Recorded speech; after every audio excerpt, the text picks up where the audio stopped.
ඊළඟට හඳුන්වන්න යන්නේ උසස් පෙළ විභාගයේ ඔයාලට හදාරන්න තියෙන විෂය ධාරා ගැන. විද්‍යා විෂය ධාරාව යටතේ ඔයාලට හදාරන්න පුළුවන් ජෛවීය විද්‍යා විෂය ධාරාව සහ භෞතික විද්‍යා විෂය ධාරාව. අපි විවහාරය කියන්නේ මැත්ස් සයන්ස් කියන එක. උන් මැත්ස් හරි සයන්ස් හරි කරන්න පුළුවන්. ඊට පස්සේ වාණිජ්‍ය විෂය ධාරාව. කොමර්ස් කරන්න. කලා විෂය ධාරාව. කලා විෂය ධාරාව ආර්ට්ස් කරන්න පුළුවන්. ඒක අමතරව තාක්ෂණ වේදය. ඒතර තාක්ෂණ වේදේ විෂය ධාරාව යටතේ ඔයාලට ඉංජිනේරු තාක්ෂණ වේදය සහ ජෛවීය තාක්ෂණ වේදය කියන විෂය ධාරා දෙක හදාරන්න පුළුවන්. ඊට අමතරව පොදු විෂය ධාරාව. ඒතර පොදු විෂය ධාරාව යටතට වැටෙන විෂයන් පොන්නක් තියෙනවා. ඒවයින් හදාරන්නත් පුළුවන්. අවසාන වශයෙන් ඊටාම මෑතක දැන් වසර කිහිපයකට කලින් හඳුන්වා දුන්න 13 වසරක අධ්‍යාපනය සෑම පාසලකම නැහැ. ඊටාම කුඩා පාසල් ප්‍රමාණයක තියෙන. ඒකට මේ විෂය ධාරාව පිළිබඳව අපි පොඩි ප්‍රමාණයක් කතා කරමු. අපි යමු මුලින්ම ජෛවීය විද්‍යා විෂය ධාරාව නැත්නම් බයෝ කියන්නේ. ජෛවීය විද්‍යා විෂය ධාරාවට වැටෙන්නේ ඔයාලා අනිවාර්යයෙන් බයොලොජි කරනවා නම් ජීව විද්‍යාව කියන විෂය අනිවාර්යයි. මතක තියාගන්න ජීව විද්‍යාව විෂය අනිවාර්යයි. ජීව විද්‍යාව විෂයට අමතරව රසායන විද්‍යාව, භෞතික විද්‍යාව සහ කෘෂි කර්ම නැත්නම් කෘෂි විද්‍යාව සහ ගණිතය. මේ ගණිතය කියලා කියන්නේ ගොඩක් අය කරන මේ කම්බයින් මැත්ස් සංයුක්ත ගණිතය කියන විෂය නෙවෙයි. ඊට වඩා සරල කියන සිද්ධාන්ත වලට යන්නේ නැතුව සරලව කතා කරන විෂයක් තමයි ගණිතය කියන්නේ. රසායන විද්‍යාව වල දන්නවා භෞතික විද්‍යාව, ඊළඟට කෘෂි විද්‍යාව නැත්නම් ගණිතය. ඒතකොට මෙන්න මේ විෂයන් හතරෙන් දෙකක් තෝරගන්න ඕන. දෙකයි තෝරගන්න පුළුවන් අනිවාර්යෙන් ඔයාලා ජීව විද්‍යා විෂය ධාරාව හදාරන්න ඕන. එතකොට මේ විශ්වවිද්‍යාලයේ ජීව විද්‍යා විෂය ධාරාව යටතේ ගෙන්න පාඨමාලාවලට සුදුසුකම් ලැබීමට මෙන්න මේ ජීව විද්‍යාව හැම නැත්නම් ජීව විද්‍යා විෂය ධාරාව හදාරා තිබිය යුතුයි. ඒත් අපි මේකෙන් යන පාඨමාලා ගැන ඉදිරියට කතා කරමු. ගොඩක් කරලා මෙඩිසින්, වෙට්, ෆාමසි, ලැබ් අන්න ඒ වගේ. එතකොට ප්‍රමුඛ පෙළේ මෙතින් ප්‍රමුඛ පෙළේ කීපයක් විතරයි මම සඳහන් කරේ. එතකොට මේ විශ්වවිද්‍යාලයට ප්‍රවේශ වෙන්න මේ ඉසෙඩ්ඩගේ ඊටාම ඉහළ විශ්වවිද්‍යාල පාඨමාලා කීපයක් තමයි ඒ සඳහන් කරන්නේ. රයිට්. එතකොට විද්‍යා විෂය ධාරාව යටතේ කියන පළවෙනි විෂය ධාරාව තමයි ජෛවීය විද්‍යා විෂය ධාරාව. ඊළඟට ඔයාලා යන්නේ භෞතික විද්‍යා විෂය ධාරාවට. එහෙම නැත්නම් මැත්ස් කියන. එතකොට මැත්ස් කියන එකේදී නැත්නම් භෞතික විද්‍යා විෂය ධාරාවේදී පුංචි වෙනස්කමක් තියෙනවා. විෂයන් හතරක් දීලා තිනවා. මේ විෂයන් හතරෙන් ඕනෑම තුනක් ඔබට ඇදහැරිය හැකියි. සංයුක්ත ගණිතය හදාරන්න පුළුවන්. සංයුක්ත ගණිතය, රසායන විද්‍යාව, භෞතික විද්‍යාව සහ උසස් ගණිතය. તો රසායන විද්‍යාව ගැන ඔයාලා දන්නවා. රසායන විද්‍යාව කෙමිකල්ස් ගැන, රියැක්ෂන්ස් ගැන විද්‍යාව සාමාන්‍ය පෙළ විද්‍යාවේ තියෙන ඒ රසායන විද්‍යාව, රසායනික නැත්නම් මූලද්‍රව්‍ය ගැන, ආවර්තිතාව අන්න මේ වගේ දේවල් පිළිබඳව තවදුරටත් වැඩිදුර අධ්‍යාපනය ලබන්න පුළුවන් රසායන විද්‍යාවට. ඊට අමතරව භෞතික විද්‍යාව මේ එදිනෙදා පරිසරයේ වෙන ක්‍රියාකාරකම් පිළිබඳව තවදුරටත් ඔයගොල්ලෝ මේ සාමාන්‍ය පෙළේදී කතා කරනවා තියෙන සිද්ධාන්ත කරුණු තවදුරටත් කතා කරන්න පුළුවන් භෞතික විද්‍යාව යටතේ. ඊට අමතරව සංයුක්ත ගණිතය. ඒතකොට සංයුක්ත ගණිතය, ශුද්ධ ගණිතය සහ ව්‍යවහාරික ගණිතය කියලා කොටස් දෙකක් තියෙනවා. ඒතකොට මේ කොටස් දෙකේ සංයුක්තයක් තමයි සංයුක්ත ගණිතය කියලා කියන්නේ. right? ඊට අමතරව මේ සංයුක්ත ගණිතය වගේම තව ගණිත විෂයක් තියෙනවා. ඒ උසස් ගණිතය. ඒතකොට ඊට වඩා සංකීර්ණ කරුණු කියන්නේ. සංයුක්ත ගණිතය බොහොම පරණ විෂය ධාරාවක්. උසස් ගණිතය කියලා කියන්නේ මේ උසස් ගණිතයේ විශේෂ සිද්ධාන්ත තාම කුඩා ප්‍රමාණයක් වුණාට ඒවයි ඇඩ්වාන්ස් එහෙම නැත්නම් සංකීර්ණ පතුලටම ගිහලා ඩීප් ගිහලා සාකච්ඡා කරනවා උසස් ගණිතය. එතකොට මෙන්න මේ විෂයන් තුනේ සංයුක්ත ගණිතය, රසායන විද්‍යාව, භෞතික විද්‍යාව සහ උසස් ගණිතය. මෙන්න මේ විෂයන් හතරෙන් ඕනෑම තුනක් තෝරගන්න පුළුවන්. එහෙම තෝරගෙන ඔයාලා විශ්වවිද්‍යාලයේ සුදුසුකම් ලබනකොට විශ්වවිද්‍යාලයේ භෞතික විද්‍යා විෂය ධාරාව යටතේ තියෙන ඕනෑම පාඨමාලාවකට ඔයාලට සහභාගී වෙන්න සුදුසුකම් ලබන්න පුළුවන්. අපි භෞතික විද්‍යා විෂය ධාරාව සහ ගණිත විෂය ධාරාව මේ ජීව විද්‍යා විෂය ධාරාව යටතේ අපේ සර් කතා කරා වගේ මට ඕගොල්ලන්ට කියලා දෙන්න තියෙන්නේ වාණිජ්‍ය විෂය ධාරාව හා කලා විෂය ධාරාවේ කොහොමද විෂය සංකලනය සිද්ධ වෙන්නේ කියන එක. හරි. අපි යම් ළමයි මුලින්ම වාණිජ්‍ය විෂය විෂය ධාරාව ගත්තාම මෙතන තියෙනවා අපිට මෙතනදී පොඩි පැහැදිලි කිරීමක් තියෙනවා. මොකද මේ චුට්ටක් ළමයි ওই වාණිජ්‍ය විෂය ධාරාව සහ කලා විෂය ධාරාවන් වල තියෙන විෂයන් ප්‍රමාණය වැඩි. හරිද? එතකොට බයොලොජි සහ මැතමැටික්ස් කම්බයින්මන්ට්ස් ඒ ටික මේ ගණිතාංශය ගත්තාම ටිකක් අපිට සබ්ජෙක්ට් වල අර තෝරා ගැනීමේ සංකීර්ණභාවය අඩු වුණාට වාණිජ්‍ය විෂය ධාරාව හා කලා විෂය ධාරාවේදී විෂයන් තෝරා ගැනීම සම්බන්ධව විෂයන් කිහිපයක් තියෙනවා. හරිද? ඒ කියන්නේ කලා විෂය ධාරාවෙන් ගත්තාම ටිකක් කියන්නේ ගැටලු සහගත තත්ත්වයන් ඕගොල්ලන් ටිකක් ඇති වෙන ප්‍රවණතාවය වැඩි ළමයි. ඒතකොට ඒ ගැන මම මේ පොඩක් මේ අද කරන දේෙන් ඕගොල්ලන්ට පොඩි අදහසක් ගන්න පුළුවන්. හරි. අපි ගත්තොත් වාණිජ්‍ය විෂය ධාරාවේ යටතට වැටෙනවා නම් ඒ ළමයේ මේ විෂයන් තුනෙන් අවම විෂයන් කීයක් කරන්න ඕනේ? අවම ළමයි විෂයන් දෙකක් කළ යුතුයි. ඒ කියන්නේ ගිණුම්කරණයේ ව්‍යාපාර අධ්‍යයනයේ ආර්ථික විද්‍යාව. මේ විෂයන් තුනෙන් අනිවාර්යෙන්ම ළමයි අපි විෂයන් දෙකක් කළ යුතුයි. එතකොට ඒ විෂය ඕනනම් අපිට වාණිජ්‍ය විෂය ධාරාවට මේ විෂයන් තුනම අපිට අධ්‍යයනය කරන්න පුළුවන්. ගැටලුවක් නැහැ.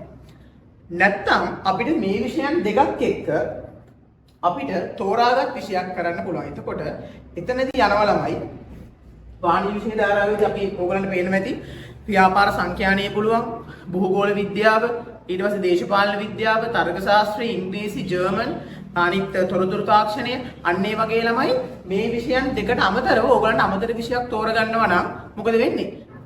අනිත් විෂය කාණ්ඩයෙන් ඕගලන්ට විෂයක් තෝරගන්න හැකියාවක් තියෙනවා. එතකොට වාණිජ්‍ය විෂය ධාරාවට ළමයෙක්පත් වෙනවා නම් මොනවද ළමයි මම කිව්වේ?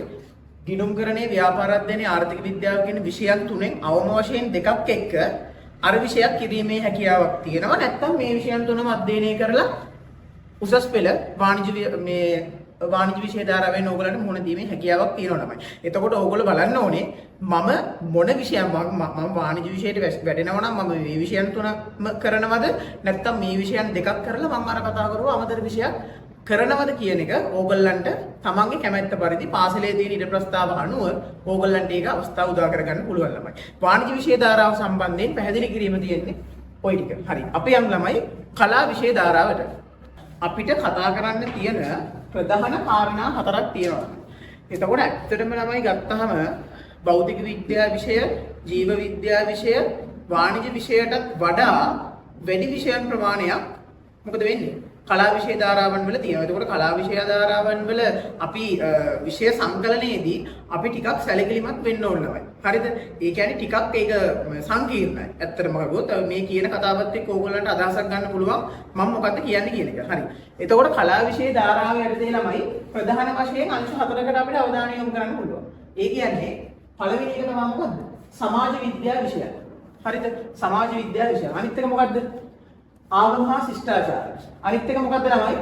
සෞන්දර්ය විෂයන්. අනිත් එක භාෂා විෂයන්. හරි. සමාජ විද්‍යා විෂයන් ගත්තාම ළමයි ඕගොල්ලන්ට මෙන්න මේ ස්ලයිඩ් එකේ පේන වැඩි සමාජ විද්‍යා විෂයන් තියෙනවා.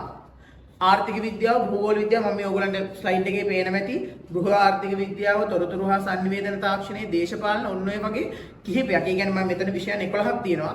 ඔන්න ඔය විෂයන් 11ම අපිට සමාජ විද්‍යා විෂයන් විදිහට අධ්‍යයනය කිරීමේ හැකියාවක් තියෙනවා. එතකොට අනිවාර්යෙන් ළමයි මේ සමාජ විද්‍යා විෂයන් වලින් අවම වශයෙන් ඕගොල්ලෝ එක් විෂයක්වත් තෝරාගත යුතුයි. හරිද? ඕගලන්ට ළමයි මේ සමාජ විද්‍යා විෂයන් වලින් ඕනනම් ඕගලන්ට සමාජ විද්‍යා විෂයන් තුනම කරන්න පුළුවන්. හරිද? නැත්තම් අවම වශයෙන් ඕගොල්ලෝ සමාජ විද්‍යා විෂයක් තෝරගන්න ඕනේ. හැබැයි ඔතන පොඩි ගැටලුවක් තියෙනවා. මම ඒක පල්ලෙහාට කියන්නම්. අපි භාෂා විෂයන් තුනම අධ්‍යයනය කරනවා නම් ළමයි සමාජ විද්‍යා විෂයක් අධ්‍යයනය කිරීම අනිවාර්ය නැහැ.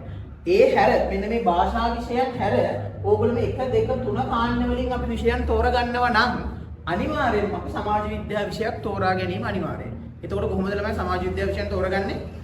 සමාජ විද්‍යා විෂය මේ අර්ථිනවා අවම එක් විෂයක් හෝ විෂයන් තුනම මේකෙන් අපිට අධ්‍යයනය කිරීමේ හැකියාවක් තියෙනවා. හරි. අපි යන් ඊළඟට ආගම හා ශිෂ්ටාචාරය.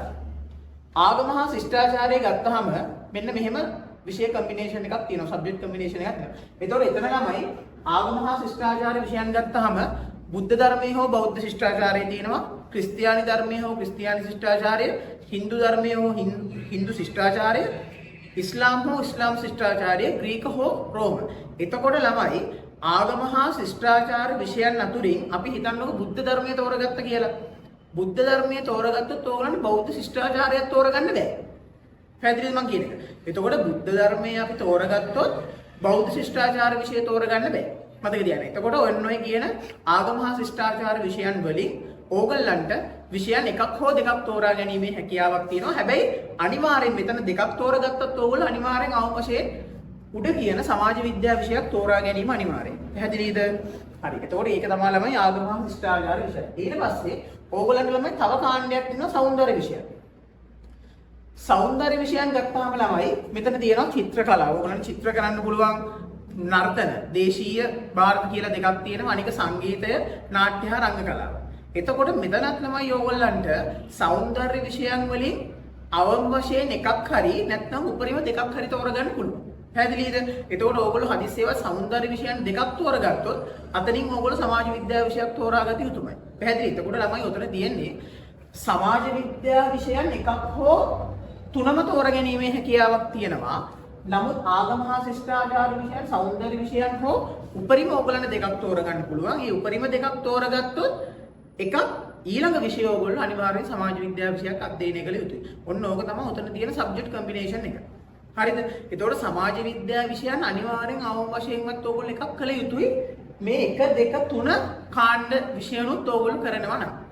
හරිද? හැබැයි ළමයි මෙතන මේ භාෂා විෂයන් වලදී පොඩි ඕගොල්ලන්ට පොඩි වෙනස්කමක් තියෙනවා. හරි. අපි බලමු මොනවද භාෂා විෂයන් ටික කියලා.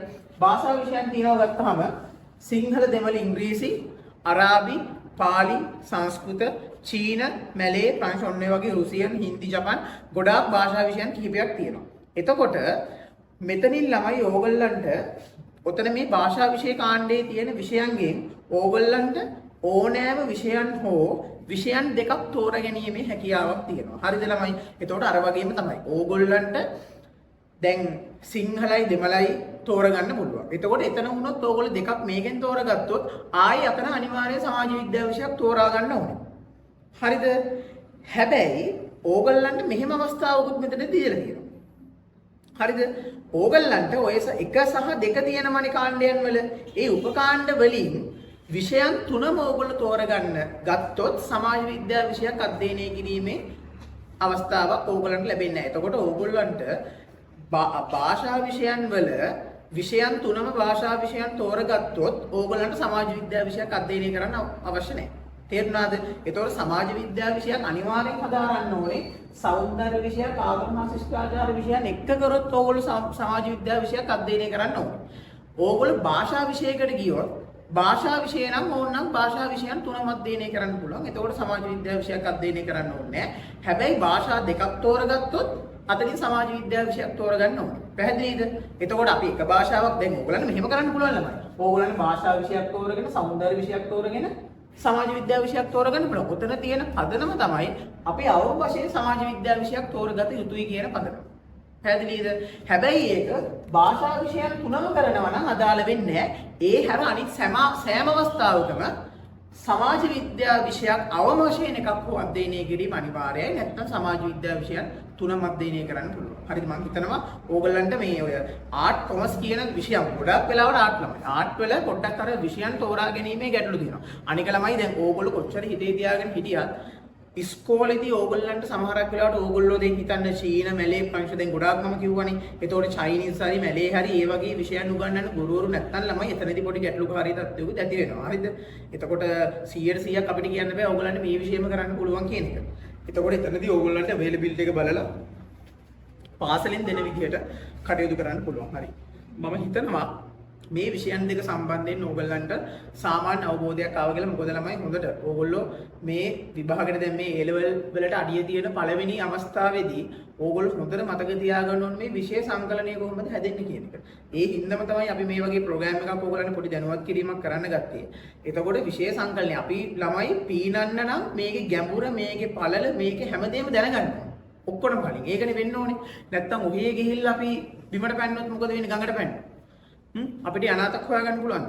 යනාතක් හොයාගන්න බෑ ළමයි. ඉතින් එතකොට ඕගොල්ලන්ට මේ තියෙන රිලැක්ස් එකේ තියෙන කාලේ ඕගොල්ලෝ මේ වීඩියෝ එක කවුරු හරි කෙනෙක් බලනවා නම් එතකොට ඕගොල්ලන්ට අදහසක් තියාගන්න මම මෙන්න මේ විෂයන් ටික මෙන්න මේ විදිහට අධ්‍යයනය කරනවා කියන එක ඕගොල්ලන්ට අදහසක් ගන්න පුළුවන් ළමයි. සමීරස කතා කරා එතකොට මේ කලා විෂය ධාරා තෝරගන්න කොහොමද සහ වාණිජ්‍ය විෂය ධාරා තෝරගන්න අතිශයින් වැදගත් විෂය ධාරාවන් දෙකයි. එතකොට කලා විෂය ධාරාව කරන ළමයි ඔබම පරිස්සම් වෙන්න ඕන විෂයන් තෝරගනිද්දී හරි නිවැරදි විෂය තෝරා ගන්න. හරි නිවැරදි විෂය තෝරා ගන්න. එහෙම නැත්නම් ඒ විෂය ධාරා තෝරා ගන්න හරි නීති අනුකූල ඒ තියෙන නීති රීති වලට අනුව සිදු නොවුනොත් ඔයාලා වැටෙන්නේ අර අපි අන්තිමට කතා කරන පොදු විෂය ධාරාව කියන්නේ. පොදු විෂය ධාරාව ගණයට තමයි වැටෙන්නේ. මේ ඔයාලා මේ හරියට මේ හෙස කිව්ව නීති රීති වලට අනුකූල නැතුව විෂයන් තෝරා ගන්න යන්නේ. ඒ කියන්නේ හරියට ඒ කිව්ව දේ හරියට තේරුම් ගන්න මේක නැවත නැවත බලලා හරියට ඒක තේරුම් අරගෙන විෂයන් තෝරගන්න. හරි. අපි ඊළඟට යනවා එහෙනම් තාක්ෂණ වේදේ විෂය ධාරාවන් සඳහා. ඒතර තාක්ෂණ වේදේ විෂය ධාරාවෙත් මේ මෑතකදී හඳුන්වලා දුන්නේ තාක්ෂණ වේදේ විෂය ධාරාව. ඒතර තාක්ෂණ වේදේ විෂය ධාරාව යටතේ එකක් තමයි ඉංජිනේරු තාක්ෂණ වේදේ. ඒතර ඉංජිනේරු තාක්ෂණ වේදේ සහ ජෛව විද්‍යා තාක්ෂණ වේදේ. ඒතර මේ තාක්ෂණ විෂය ධාරා දෙකෙන් ඕනම එකක් ඔයාලට තෝරගන්න පුළුවන්. right. එතකොට ඉංජිනේරු තාක්ෂණ වේදේ විෂය ධාරාව තෝරගන්නවා නම් ඔයාලා තෝරාගත්තු විෂයන් අනිවාර්ය විෂයන් දෙකක් තියෙනවා. මොනවාද ඒ? ඉංජිනේරු තාක්ෂණ වේදේ සහ තාක්ෂණ වේදේ සඳහා විද්‍යාව. ඒතකොට ඔයාලා සාමාන්‍යයෙන් කියනවා ET කියලා.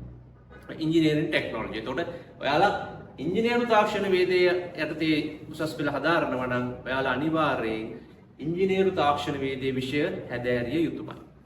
ඊට අමතරව ඔයාලා අනිවාර්යෙන් තෝරගන්න ඕන තාක්ෂණ වේදය සඳහා විද්‍යාව කියන විෂය. Science for Tech SFT කියලා සාමාන්‍ය විභාගය කියන්නේ. ඒතර මේ විෂයන් දෙක තෝරාගත යුතුයි අනිවාර්යයෙන්ම. ඔයාලා ඉංජිනේරු තාක්ෂණ වේදය කියන විෂය ධාරාව තෝරා ගන්න ඕන.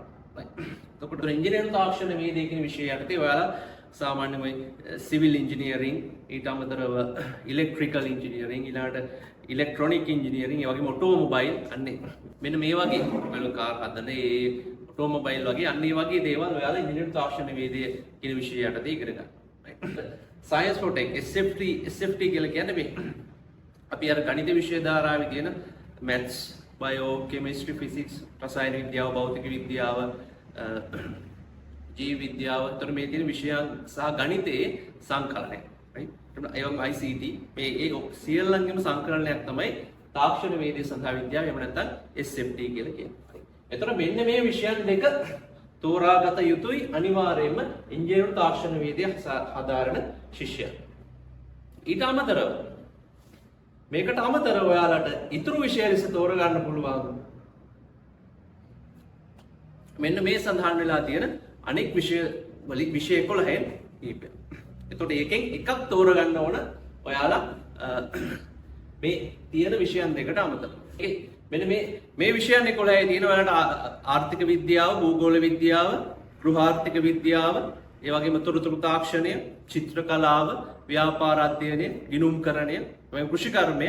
එතන මේ වගේ මෙන්න මේකේ සඳහන් වෙලා තියෙන විෂයන් 11න් එකක් මේ දෙකට අමතරව. ඒතර ඉංජිනේරු තාක්ෂණ වේදේ සහ තාක්ෂණ වේදේ සඳහා විද්‍යාවට අමතරව ඔයින් එකක් ඔයාලට තෝරගන්න පුළුවන් ඉංජිනේරු තාක්ෂණ වේදේ යටතේ. right. අපි ඊළඟට යමු ජෛව තාක්ෂණ වේදේ විෂය ධාරාව.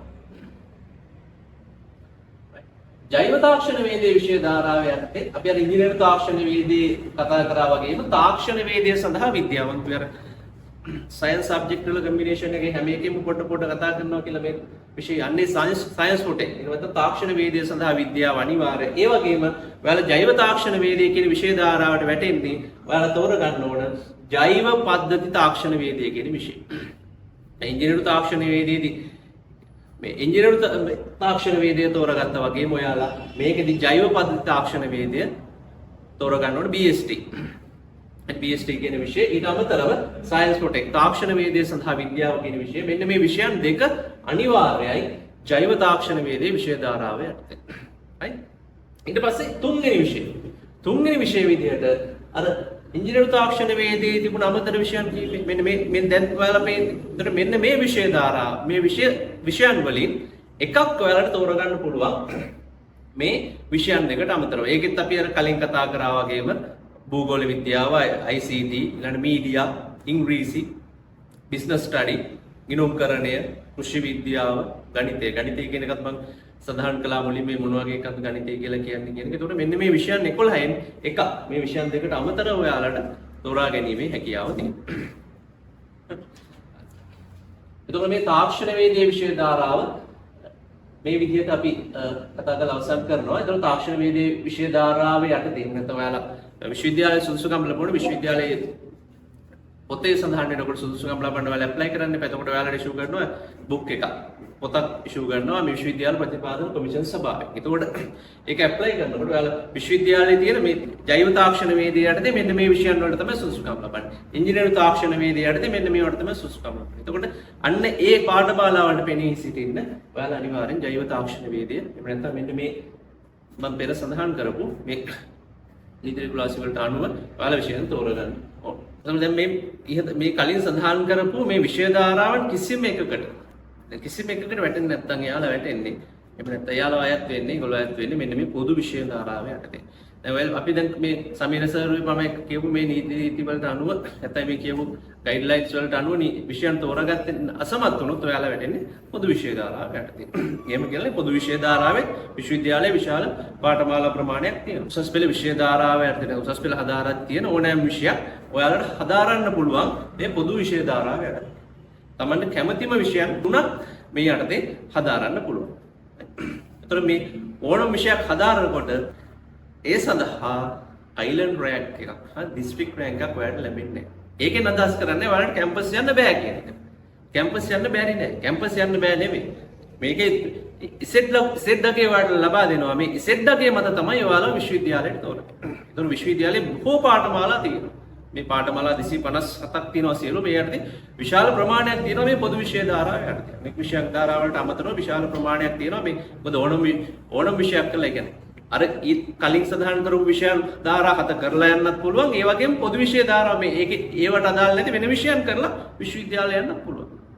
එතකොට Tamanට කැමති විෂයක් මෙතනින් තෝරා ගැනීමේ අවස්ථාව ඔයාලට උදා වෙනවා. එතකොට මේ විෂය ධාරාව අපිට මෙන්න මේකයි කියලා අපිට හරියටම කියන්න බෑ. ඔයාලගේ ඉස්කෝලේ තියෙන පාසලෙන් ඔයාලට සපයන පහසුකම් සහ ඒ කාලසටහන සකස් වෙන පිළිවෙල අනුව ඔයාලට තෝරගන්න පුළුවන් පොදු විෂය ධාරාව මොකක්ද? ඒ පාසලේ කාලසටහන අනුව සහ තියෙන විෂයන් අනුව තමයි මේකෙදි ඔයාලට කරන්න පුළුවන්ද බැරිද කියන එක තීරණය වෙන්නේ. right. එතකොට මේකෙදි විශේෂත්වය මේකේ මේ අයිලන්ඩ් රෑන්ක් එකක් ඩිස්ට්‍රික්ට් රෑන්ක් එකක් නිකුත් කරන්නේ නැහැ. විශ්වවිද්‍යාල ප්‍රතිපාදන කොමිෂන් සභාව වගේ ඉසෙට් අගය මත තමයි ඔයාලා විශ්වවිද්‍යාලයට ප්‍රවේශ කරන. විශ්වවිද්‍යාලය සඳහා විශාල පාඨමාලා ප්‍රමාණයක් පොදු විෂය ධාරාව යටතේ තියෙනවා. ඒකට ඒ සඳහා ඔයාලට සහභාගී වෙන්න පුළුවන්. දැන් මේ විෂය ධාරාව තමයි උසස් පෙළ විෂය ධාරාව. දැන් මෑතකදී අප හඳුන්වා දෙනවා මෙන්න මේ වෙනස් විෂය ධාරාව. මොකක්ද මේ විෂය ධාරාව? 2015 කාලය තුල මේ හඳුන්වලා දෙන්නේ 13 වසරක අධ්‍යාපනය. 13 වසරක අධ්‍යාපනය කියලා කියන්නේ දැන් උසස් පෙළ හදාරන සාමාන්‍ය පෙළ අනිවාර්යෙන් සමත් වෙන්න ඕන. ඒතර 6යි 3ක් තියෙන්න ඕන. 6යි 3ක් කියලා කියන්නේ විෂයන් 6ක් සමත් වෙලා 3කට සම්මාන දෙන්න. ඕනෑම විෂයන් 6ක් සමත් වෙන්න ඕන. ඒ වගේම ඒකෙන් 3කට C සාමාර්ථ. නැත්නම් C3ක් තියෙනවා. එහෙම නැත්නම් ඔයාලා ඒක අය භාගයෙන් පෙනී සිටලා හරි අය ඒ සාමාර්ථය ලබා දෙන්න ඕන. එතකොට එහෙම සුදුසුකම් ලබන්නේ නැති පිරිසකට මෙන්න මේ 13 වසරක අඛණ්ඩ අධ්‍යාපනය කියන විෂය මාලාව යටතේ ඔයාලට හදාරන්න පුළුවන්. ඒතර මේකෙදි ඔයාලට ලබා දෙන්නේ වෘත්තීය පුහුණුව.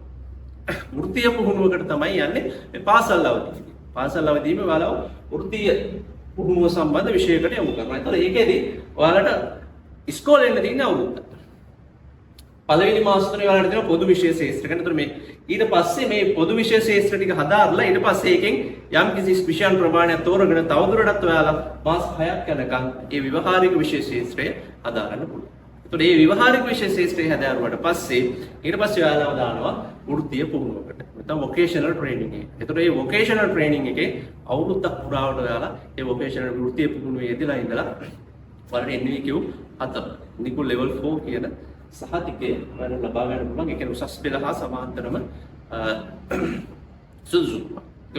මෙන්න මේ සුදුසුකම ලබා ගන්න පුළුවන්. ඒතර මේ විෂය ධාරාව යටතේ ඔයාලට හදාරන්න පුළුවන්. ඒතර මේකෙදි මේ වෙනම විභාග ක්‍රමවේදයක් අඩංගු වෙන්නේ නැහැ මේ ක්‍රමවේදය.